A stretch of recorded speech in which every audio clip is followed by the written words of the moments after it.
En este mes especial, ¿no?, que como Ministerio Acercate a Jesús estamos en un tiempo de intercesión, de oración, ¿no?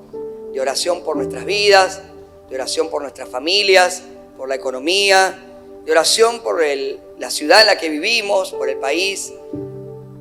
Quería preguntarte si vos en algún momento en tu vida identificás, recordás ahora, viene a tu memoria cuando te haga esta pregunta, algún momento en el cual hayas experimentado el poder y la presencia de Dios en medio de la adversidad. En algún momento, en medio de una tormenta en tu vida, de alguna dificultad, ¿pudiste experimentar el poder de Dios?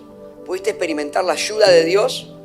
Seguramente muchos de los que estamos aquí pudiéramos levantar la mano y contar, no una, sino más de una vez, en la cual, en medio del problema, en medio de la lucha, en medio del desierto, pudimos ver la mano poderosa de Dios.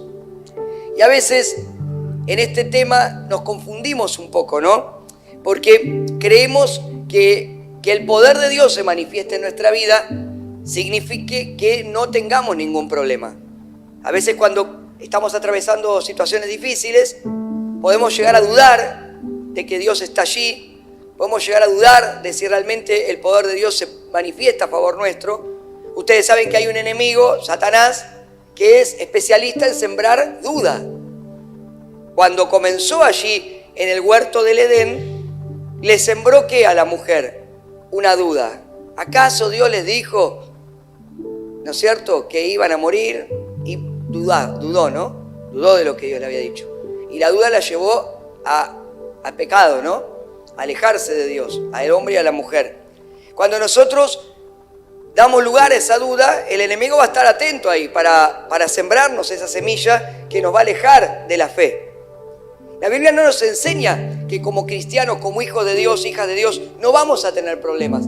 Este mundo se trata justamente de enfrentar las situaciones en una naturaleza humana que está caída a causa del pecado, en un mundo que está corrompido por el pecado, y en el cual tenemos que permanecer firmes para salir, como dice la palabra, más que vencedores. Entonces, cuando el poder de Dios se manifiesta para que nosotros podamos superar los problemas, atravesar las pruebas, tomados de la mano del Señor. Esa es la diferencia con aquel que no tiene fe o que no pone su confianza en Dios.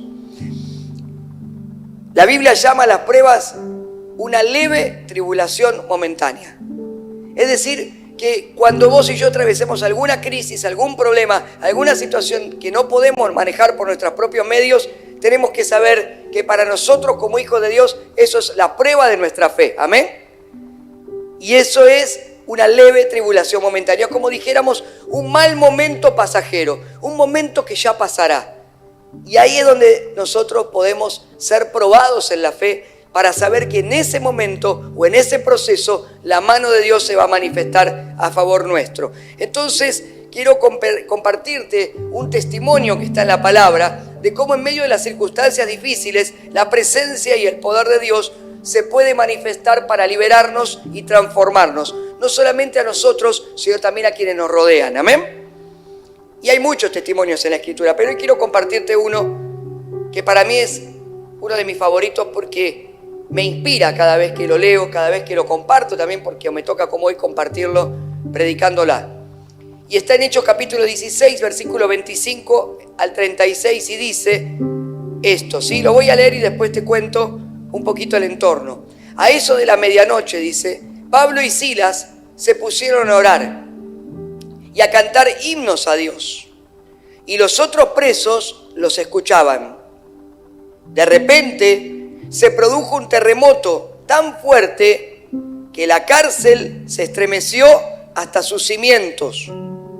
Al instante se abrieron todas las puertas y a los presos se les soltaron las cadenas.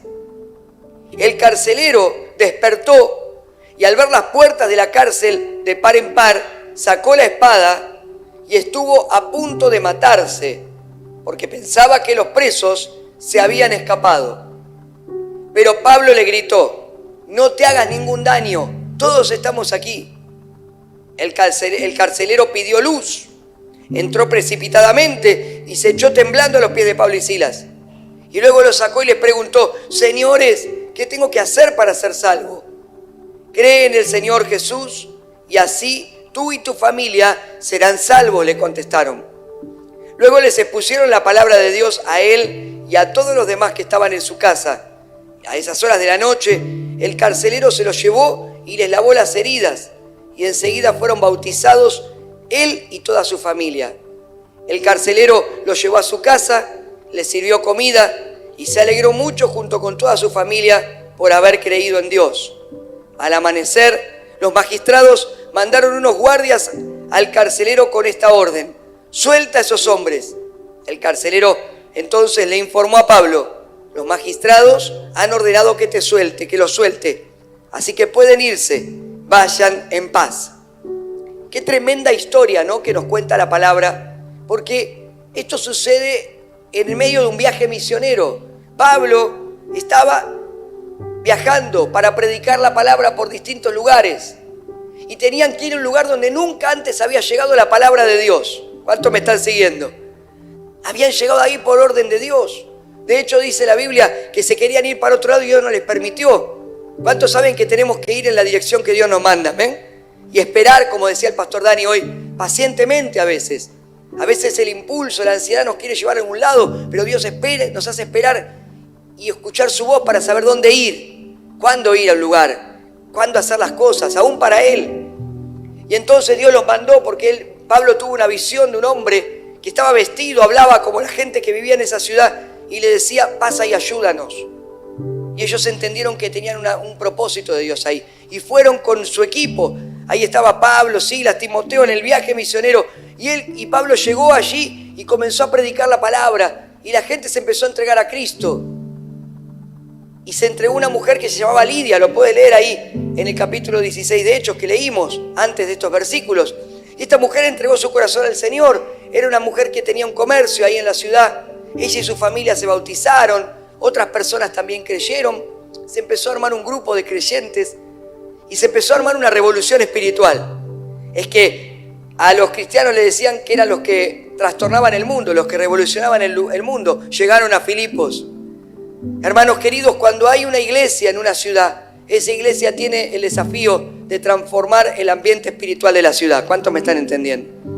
Nosotros tenemos un propósito en Lanús. En este auditorio, en el auditorio de Pilcomayo, hay 2 espacios abiertos, familia de fe, toda la familia de fe acercate a Jesús, con 2 lugares en 2 puntos estratégicos de la ciudad, para que esta ciudad, para que este territorio conozca a Cristo. Amén. Ese es el propósito que Dios tiene con la iglesia.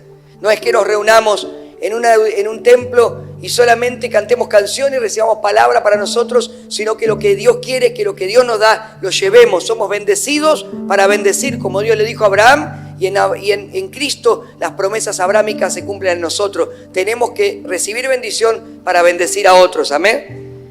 Y Pablo lo sabía y el equipo y fueron bendiciendo gente, pero también en esa ciudad había un fuerte principado de ocultismo, de brujería. Porque dice que en esa ciudad se practicaba la brujería y la adivinación. Había una muchacha que era la divina del pueblo. Y todos iban y le preguntaban y esta muchacha la adivinaba. Y obviamente, como los que alguna vez, antes por lo menos de conocer a Cristo, yo antes de conocer a Cristo, mi familia iba a veces a los brujos. Y los brujos, como compartía el pastor Marcelo, que nos visitó la semana pasada en Pilcomayo, cobran caro. Y entonces esta muchacha cobraba y dice que daba grandes ganancias a los amos. Tenía un sistema, ¿no?, donde ellos ganaban dinero.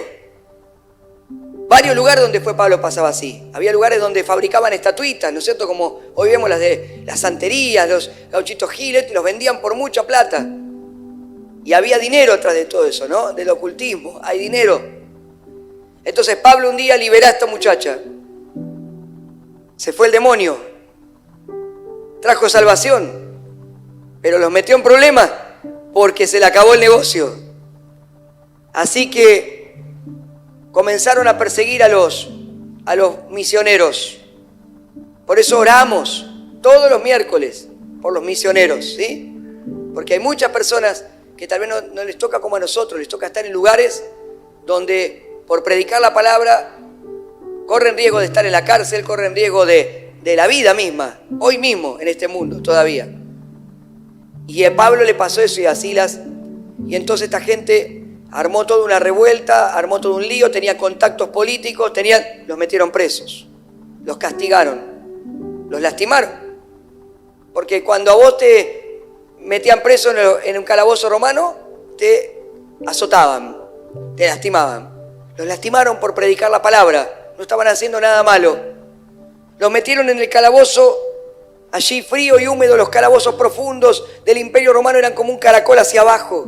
Allí en el calabozo profundo, en la oscuridad de la noche, estaban heridos los misioneros, los hombres de Dios, que habían estado predicando la palabra, que habían visto un avivamiento, que habían visto cómo se había liberado la chica endemoniada, cómo mucha gente había querido en ese lugar, y seguramente los creyentes que estaban allí orarían por ellos.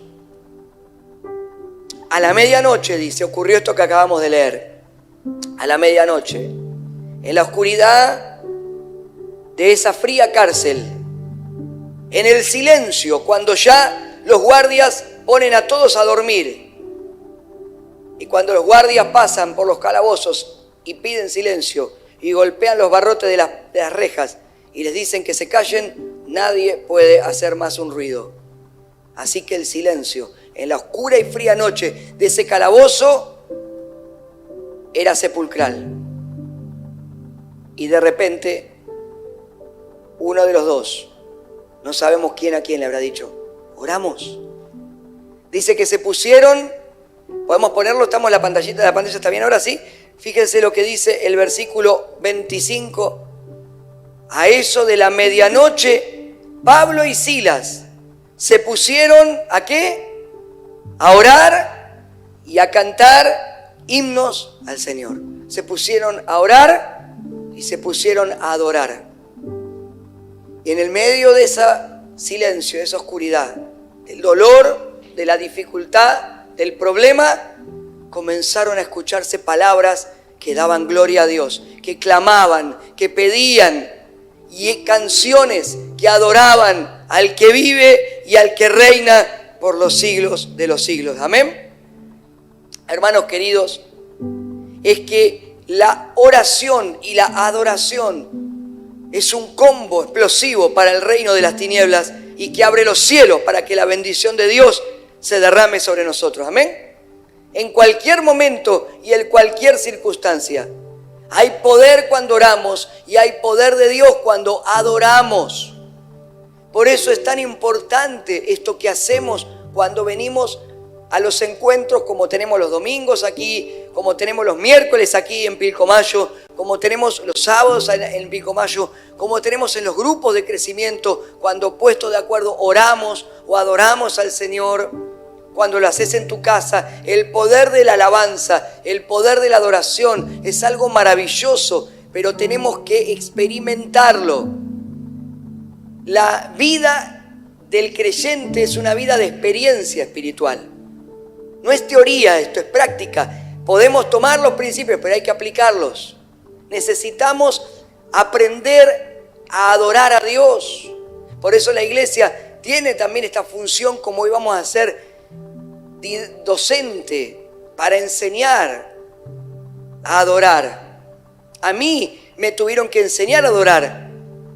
Tal vez los que ya tenemos hijos en el camino de Dios, nosotros le enseñamos en nuestra casa. Y cuando llegan aquí, adoran desde chiquitos, cantan, saltan acá adelante, pasan, cantan aquí, se preparan con las artes creativas. ¿Por qué? Porque ya de pequeños los instruimos. Pero por ejemplo, en mi caso, que me convertí al Señor de grande, yo no tenía absolutamente nada, que no sabía nada. Cuando llegaba a la iglesia todos cantaban, aplaudían, hablaban de letras que yo jamás en mi vida había escuchado ni entendía, y alguien me tuvo que explicar.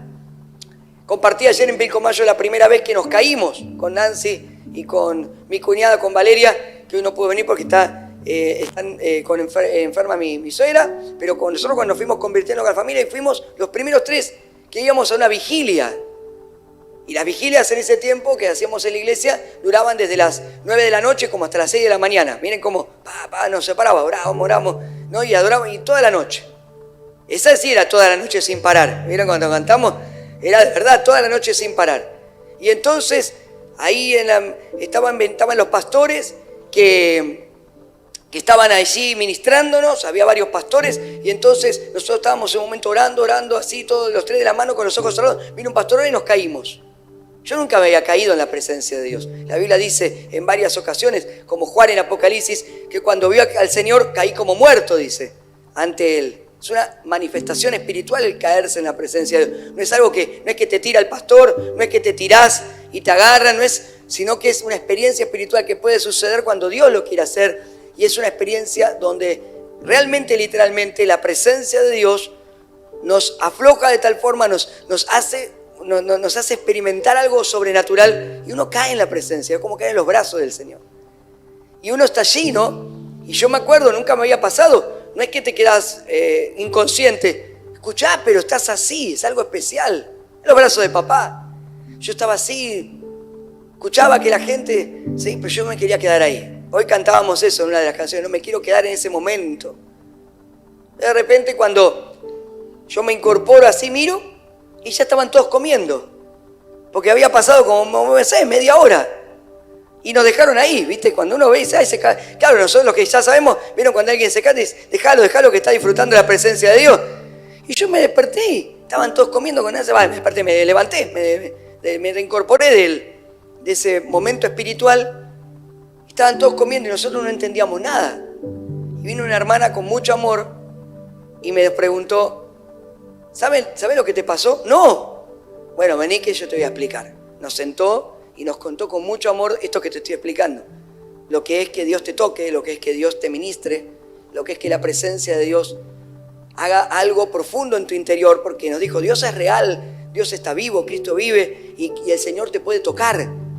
Al igual que tocaba a los discípulos, hoy te puede tocar, no puedes verlo en carne y hueso, pero te puede tocar el Espíritu Santo. Tremendo, lo aprendimos. Por eso tenemos que aprender a adorar, tenemos que aprender a orar. Para eso nos congregamos. Entonces, una de las cosas que tenemos que aprender cuando adoramos es usar nuestra boca para adorar, nuestros labios. Dice el Salmo 34:1, bendeciré al Señor en todo tiempo, en los momentos buenos y en los malos. En todo tiempo tengo que alabar a Dios, amén. No cuando me va bien nada más y le doy gracias, o cuando me va mal porque estoy desesperado y quiero que me ayude. En todo tiempo tengo que adorar y alabar a Dios. ¿Y qué dice? Mis labios siempre lo alabarán. Mis labios siempre lo alabarán. Entonces, cuando nosotros cantamos y ponemos las letras en la pantalla, es porque tenemos que cantar. ¿Amén? Entonces, los labios tienen que pronunciar, tienen que cantar. Entonces, cuando vengo a la iglesia, por ejemplo, al culto, y hay una canción, no me tengo que quedar callado, tengo que cantar. Amén. Si quiero la experiencia espiritual, no quiero la experiencia espiritual, no hay problema. Nadie te ha obligado a hacer nada. Pero si quiero una experiencia espiritual de adoración, tengo que hacer cantar. Para eso está la letra. Si las conozco, bárbaro. Si no las conozco, las canto. El canto es una expresión de alabanza que me conecta con el cielo, amén, que me conecta con lo espiritual. Entonces, si yo no canto, me estoy perdiendo una parte de la experiencia de la adoración muy importante, porque el canto es algo que me conecta en el espíritu con el Señor. Por eso necesitamos cantar. ¿Cuántos me están siguiendo? También la Biblia nos dice que debemos usar nuestras manos para adorar. Entonces dice allí el Salmo 63:4, mientras viva te alabaré. Es decir, que tenemos que adorar a Dios hasta que nos vayamos con Él, amén. Hasta el último día de nuestra vida aquí en la tierra. Y luego dice, alzaré mis manos para alabarte. Entonces cuando nosotros decimos, levanta tus manos, no es que lo decimos porque, el pastor quiere que levante las manos, el líder de alabanza, no, es algo bíblico. Nosotros tenemos que aprender a adorar como la Biblia nos enseña a adorar.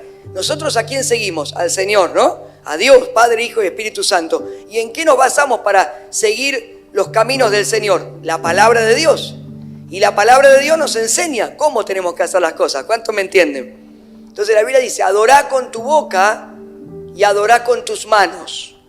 Entonces, cuando yo levanto las manos, es un acto espiritual donde yo estoy reconociendo aún con mi cuerpo. ¿Cuántos saben que hablamos con la boca y hablamos con el cuerpo? Hoy la ciencia estudia el lenguaje corporal. Está hasta con métodos científicos comprobado que hablamos con el cuerpo. Hablamos con nuestros gestos y con nuestros microgestos. Hasta incluso se usa en justicia, ¿no es cierto? El lenguaje corporal como prueba, a veces con un experto, para ver si la persona está mintiendo o diciendo la verdad. Si está ocultando algo. Nuestro cuerpo habla, ¿amén? Entonces cuando yo uso mis manos y las levanto a Dios, yo estoy con mi cuerpo expresando que hay alguien más grande que yo, ¿amén?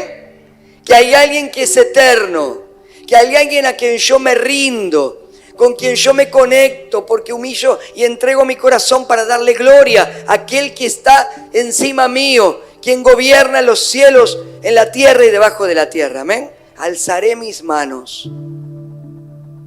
Pablo mismo en el Nuevo Testamento le escribe a Timoteo, a su hijo espiritual, para que él también lo enseñe a la iglesia y dice, deseo que en cada lugar de adoración, ¿esto es un lugar de adoración o no?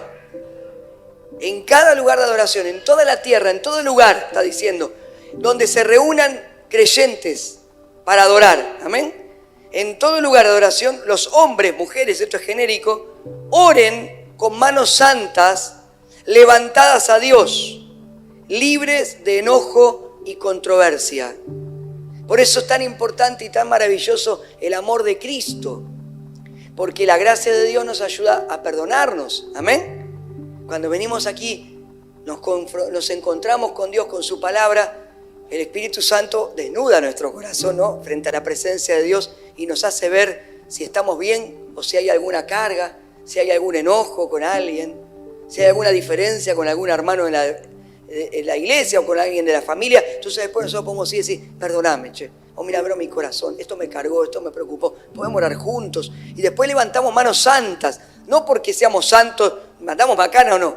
Hacemos lío a veces. Pero son manos santas porque se refiere a aquellos que hemos sido santificados por Dios. Que el Señor ha limpiado nuestros pecados. Porque hemos confesado a Jesucristo, al Cordero de Dios, como nuestro Señor y Salvador. Y la sangre del Cordero nos limpia de todo pecado. Amén. Entonces, como estamos limpios por la sangre de Jesús, levantamos manos santas. Y adoramos al Señor. Nuestras manos, nuestra boca, nuestros cuerpos, nuestras manos. Pero hay algo más. Es como que Dios dice, hay una interacción, hay algo hermoso de Dios con nosotros. ¿Amén? Y Dios dice, quiero más. Quiero que me adoren. Él es digno de ser adorado. Quiero, como nos enseña la palabra, que se genere un ambiente de celebración, de adoración. Entonces en el Salmo 149, 3 y 4 dice que alaben a Dios. Esto ya es como un mandato del Señor. Él dice, quiero que me alaben, que alaben a Dios con danzas y con bellas melodías. Por eso ahí está el equipo de artes creativas. Pero no es solamente que tienen que danzar aquellas personas que están en el ministerio de danza. Ellas danzan con pasos, con las banderas, con los panderos. Qué hermoso, adorar, exaltar a Dios con coreografías, con pasos preparados para hacerlo. Pero todos estamos invitados a esta fiesta de poder danzar al Señor, amén. Así que vos podés, y Dios te invita y te propone que cantes, que dances, que saltes, que aplaudas, que gritos de júbilo, dice la palabra también. Esos gritos, como decía, nos desafiaba Jere a dar gritos de júbilo. No es que dice, mirá la iglesia, el que está delante se emocionó y nos hizo gritar. No, el grito de júbilo es una expresión de adoración a Dios, amén. Entonces cuando el que nos dirige dice, ¿cuántos dan un grito de júbilo? Y damos un grito de júbilo, porque está en la palabra de Dios. Con gritos de júbilo también se adora a Dios, amén. ¿Qué es un grito de júbilo? Es una expresión donde declaramos que aún por encima de los problemas, de dificultades, yo creo que Dios está por encima de eso. Y yo tengo el gozo de la salvación por encima de los problemas, amén. Hay victoria en el nombre del Señor. Entonces podemos danzar. Yo a veces acá adelante salto, me muevo. Y va y dice, mira qué mal que danza el pastor. Sí, es verdad. Yo soy durísimo, no me puedo mover, ¿no es cierto? No, me muevo como un Playmobil. Todo así. Las dos manos juntas. Porque no me... Y cuando me quisieron enseñar alguna vez un acorio, voy para el otro lado, ¿no? Así que no puedo hacer 2 pasitos seguidos. Pero yo danzo para el Señor, porque no es mi fuerte, ¿viste? Tengo otra cosa de la que puedo... Pero no importa, porque no me voy a poner con las chicas de danza, porque ahí sí, van a decir, pastor, lo amamos mucho, pero dedíquese a otra cosa. Pero sí puedo danzar como yo quiero, o cantar en la ducha, porque uno alaba a Dios con todo su corazón, con danzas y con bellas melodías. Por eso están los instrumentos. ¿Cómo tienen que ser bellas melodías? Tiene que haber melodía, tiene que haber instrumentos. Acá menciona algunos, al ritmo de panderos. Hoy las chicas trajeron sus panderos y adorábamos con pandero, al ritmo de instrumentos de cuerda. Tenemos las guitarras, pero también hay otros instrumentos que después fueron surgiendo con el tiempo, teclados. Hoy tenemos, ¿no?, un montón de cosas, batería electrónica. ¡Qué bueno! Todo es lo que sirva para dar gloria a Dios y hacerlo como una bella melodía. Amén. Adorando a Dios, exaltando al Señor, dando gloria, dice, porque, y esto es hermoso, el versículo 4 dice, el Señor es feliz con su pueblo, le da a los humildes el honor de la victoria. Cuando estamos adorando, decimos nosotros los que nos humillamos, aquellos que tal vez estamos en problemas, en lucha, en dificultades, tenemos la victoria en el nombre de Jesús. Y el Señor es feliz. Así que cuando vos y yo abrimos nuestra boca, amén, y cantamos las canciones, aplaudimos, levantamos las manos, usamos nuestro cuerpo para adorar, danzamos, usamos bellas melodías, combinamos los instrumentos, ¿sabés qué estamos haciendo? Estamos haciendo feliz al Señor. El Señor dice, soy feliz con esto. Amén. Y qué lindo que en esta mañana lo hagamos feliz al Señor. Porque si hacemos feliz a papá, y papá abre los cielos y derrama todo lo que Él tiene, ¿o no? Y hagamos feliz. Qué lindo que tenemos un Dios que nos dice, quiero estar feliz con ustedes. Quiero que celebren, quiero que me adoren. Y Pablo y Silas, en el medio de la oscuridad y del dolor, hicieron feliz a Dios. Es tremendo, ¿no? Hicieron feliz a Dios. No podían tocar instrumentos porque estaban con sus manos y sus pies en el cepo.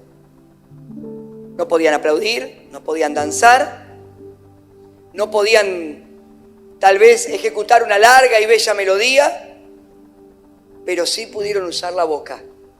Una de las cosas, una de las estrategias, una de las experiencias de la oración y la adoración. Y con sus labios comenzaron a orar y a cantar. Y algo tremendo pasó. Algo pasa cuando adoramos, aún en medio de los problemas, aún en medio de las dificultades. Y dice, los presos los escuchaban, los presos los oían.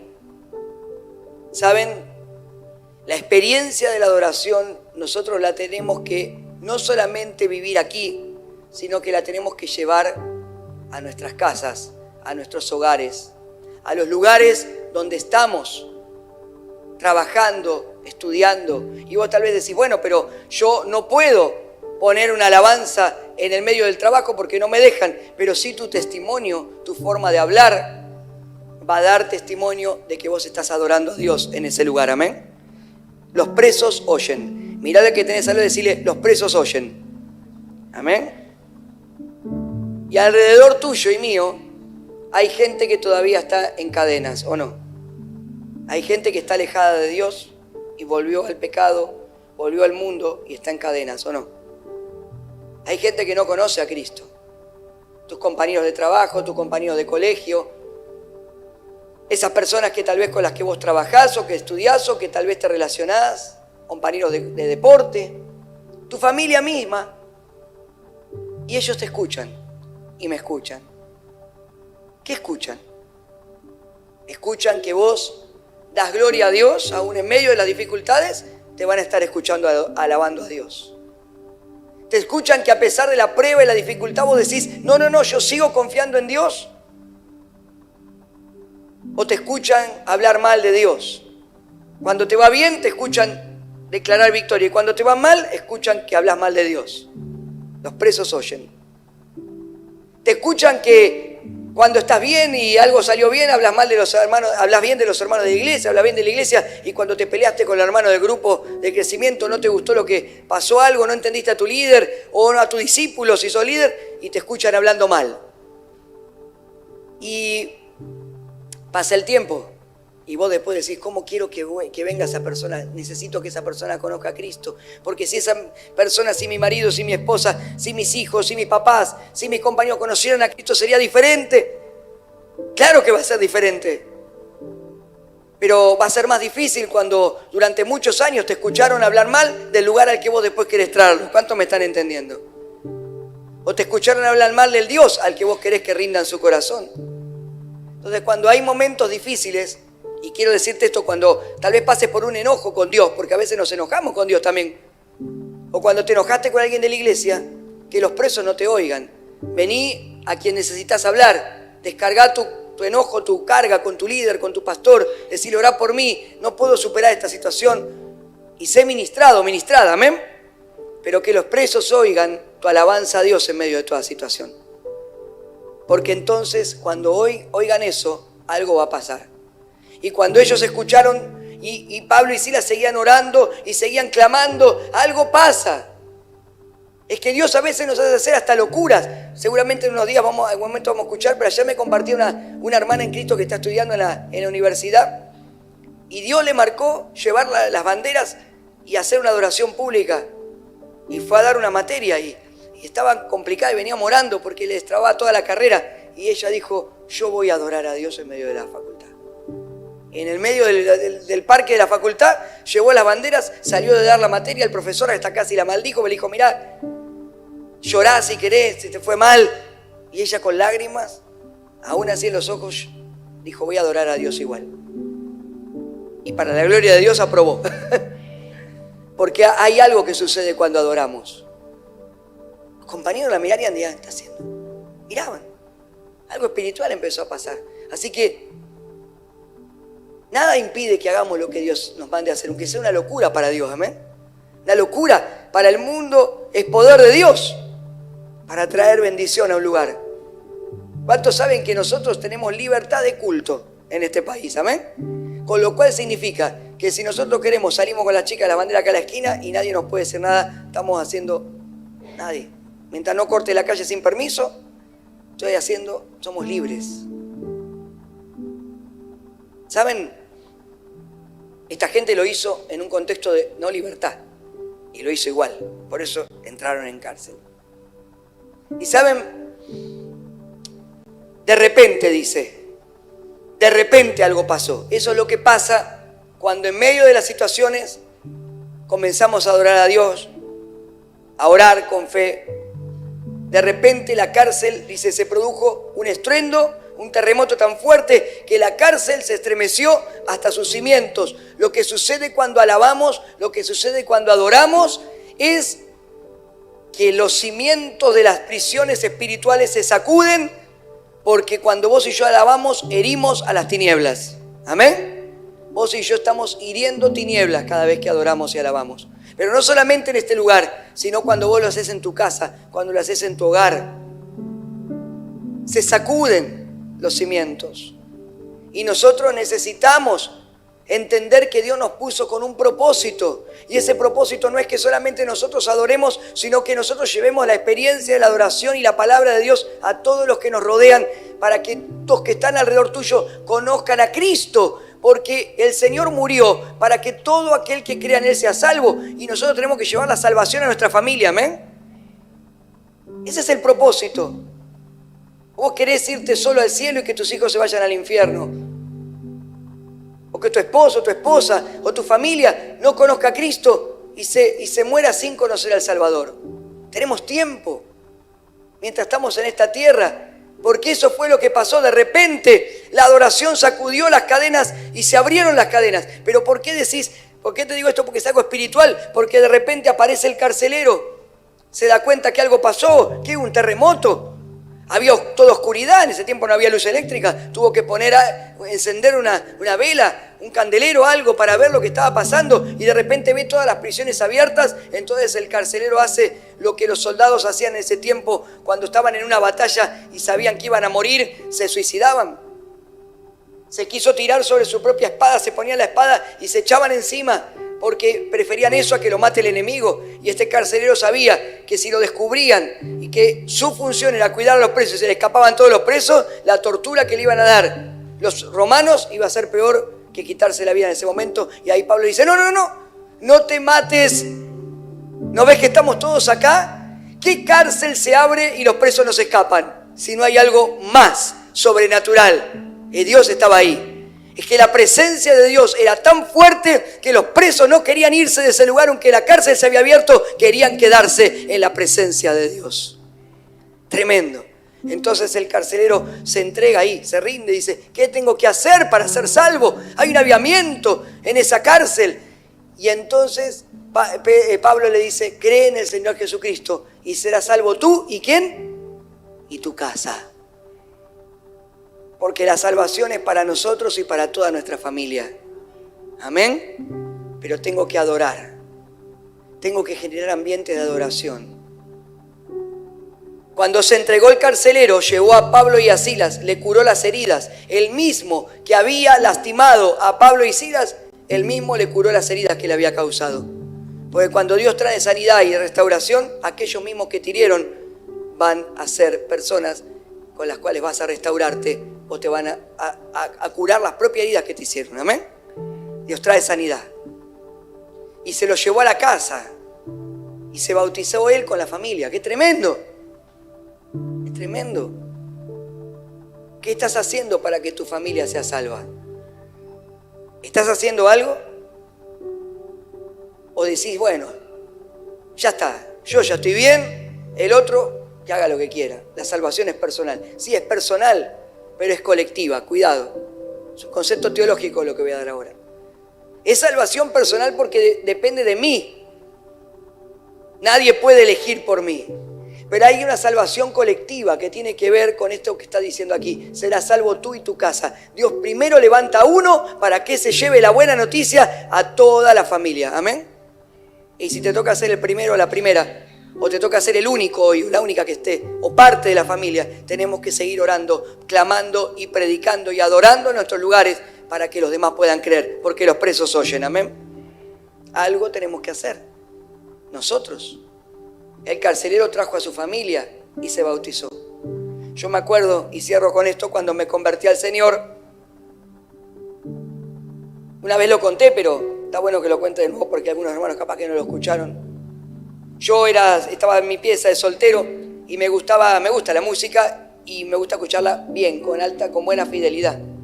Y en ese tiempo de soltero más. Entonces tiempo no había internet, recién empezaba internet, pero no había YouTube, no había Spotify, así que había que comprar los CDs, ¿sí?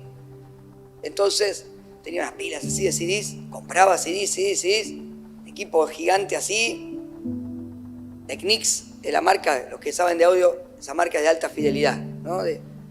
Había comprado con los ahorros, compraba por módulos, tenía la pieza de soltero que daba adelante, las puertas de vidrio así, que se abrían ventanales, cuando prendía el equipo, temblaban las puertas, las vidrios, se escuchaba hasta abajo, está escuchando música Néstor. ¿Qué música escuchaba Néstor? Rock pesado. La guitarra, ¿no? Y ahí sonaba el rock. Y las canciones hablaban de drogas, de sexo, de rock and roll. ¿Vieron que ese es el lema del rock? Sexo, drogas y rock and roll. Y todos decían, es Néstor que está escuchando música. Nadie decía nada. Lo volvía loco todo el día con esa canción. Hasta otros después tarareaban las canciones que yo escuchaba tanto que la familia la escuchaba. Pero un día me entregué a Cristo. Y saqué toda esa música. Me compré uno, tuve que empezar de nuevo. Y ya no fui a la disquería, ¿no? o a la feria a comprar, sino que fui a la librería de la iglesia y me compré a la Battle de Marcos Witt. Perdón por los jóvenes que no entienden nada, pero los más grandes saben esa. Son las canciones que ellos le llaman las dinos, las canciones de dinosaurios, pero son las que hoy a veces hacemos. Y puse ahí, y puse 1, 2, 6 de Marcos Witt, y de repente se empezó a escuchar: renuévame, Señor Jesús, ya no quiero ser igual. Y se empezaron a manifestar todos.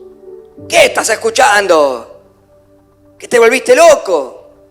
Claro, cuando escuchaba a la música de las tinieblas estaban ahí tranquilas porque todos estábamos en cadenas. Pero cuando empezamos a escuchar música del cielo se revolucionó todo. Pero yo comencé a orar y a adorar, a orar y a adorar, y cuando había algún problema yo los juntaba a todos. Diego, vos te desacordás porque Diego era chiquito, tenía ¿cuánto? 12. Y Diego tenía 12 años, juntábamos todos. Y yo decía: vengan acá, vamos a orar. No, somos católicos, rezamos, no importa, recemos. Y les ponía Marcos Witt. De nuevo, yo les ponía Marcos Witt. Cerraban los ojos. Y no oraban algunos. No, y bueno, pero Dios fue tocando. Y Diego fue el primero que entregó su corazón a Jesús. Y lo llevamos a la iglesia, fue conmigo a la iglesia, 12 años de la mano. Y fuimos a un congreso de alabanza y adoración. Mirá qué tremendo siervo de Dios en la alabanza, ¿no? En la adoración, en el sonido, en todo. Ya era profético. Y cuando volvimos con Diego, mi mamá me dijo: te llevaste al más chiquito, porque lo podés manipular. Pero si te volvés a llevar más, no me hables más. Y así tuvimos mucho tiempo con mi mamá. Pero uno a uno fueron creyendo y yo seguía poniendo. Hasta que un día, una noche, mi mamá me dijo: no doy más con tantos problemas, dificultades. ¿Cómo es esa oración que me dijiste que hay que hacer para recibir a Jesús? Así que nos fuimos a su habitación y tanta oración y adoración en medio de los problemas y las luchas que teníamos, tantos problemas ese tiempo en nuestra familia, destruida por el divorcio, por las deudas, trajo salvación a la casa y se entregó a Cristo. Bueno, algo es que no conoce a mi mamá, ahora está en la iglesia de Calzada predicando, tiene una red de mujeres, tremendo, ¿no? Familia fue conociendo al Señor. Tenemos hermanos apartados que estamos orando para que vuelvan al camino, pero los que estamos firmes seguimos orando y predicando y ayudando, porque Dios trae salvación a la casa, ¿amén? Cuando hay gente que adora, que alabe. ¿Quiénes querés que salgan de las tinieblas en este tiempo? Es tiempo de adorar, es tiempo de alabar. Poné en tu casa alabanza, ponete a orar, poné la Biblia arriba de la mesa, ponelo en el celular, que te oigan exaltar a Dios, no importa que se manifiesten. Sí, se van a manifestar, pero algún día se van a convertir, ¿amén? ¿Qué preferís? ¿El pacto de silencio con las tinieblas o la revolución que trae el poder de Dios cuando en medio de las cárceles hay alguien que se atreve a alabar y adorar a Dios? Porque eso va a revolucionar todo, pero va a traer salvación a la casa, como trajo salvación a la casa del carcelero. Gloria al que vive y al que reina, amén.